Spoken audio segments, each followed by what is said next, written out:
Ny alahady efatra aogositra teo kosa no notontosaina ny fetin'ny taranaka tao amin'ny FJKM Mangarano Betela Fiantsona. Anisan'ny ezaka ho tanterahan'izy ireo moa ny fananganana ny trano vadimpiangonana. Tanteraka ny alahady efatra aogositra lasa teo ny fetin'ny taranaka teto amin'ny FJKM Mangarano Betela Fiantsona. Ry taranaka notahiny Jehova mandrosoa any amin'ny lalina dia halatsaony aratonareo ahazona hazandrano. Isaia toko faraika amin'ny bempolo andininy fahasivy tapany by, Luka toko faefatra amin'ny dimapolo tapany by.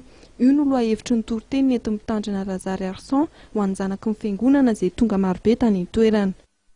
Ka ny olona rehetra sy ny olona mamponiavana ny tenin'Andriamanitra sy resana eto dia ny tena vatana fanahy. Fa raha resy lahaky ny tenin'Andriamanitra ny olona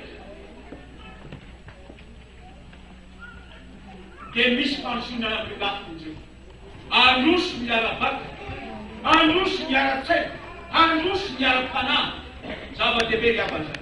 Mitondra fanazavana momba ny trano vadimpiangonana izay tsy azo inenana intsony Andriamatoa Randrenasolo Jean Jules filohan'ny diakony. Tanjona ny fetin'ny taranakitsika tamin'ny fitoan'ity dia ny azoantsika manangana vaovao trano vadimpiangonana izay sady lehibe no tsara ahafahandreo ray aman-dreny mpitandrina mifandimby mipetraka ny efitra ambony ary ny rihana ambany kosa dia heverina fa afahana mandray fampisehoana isan-karazany. Ny STK vao amin'ny FJKM Ambatomaro Fehizoro nanafana ary namarana ny fotoana ny hariva.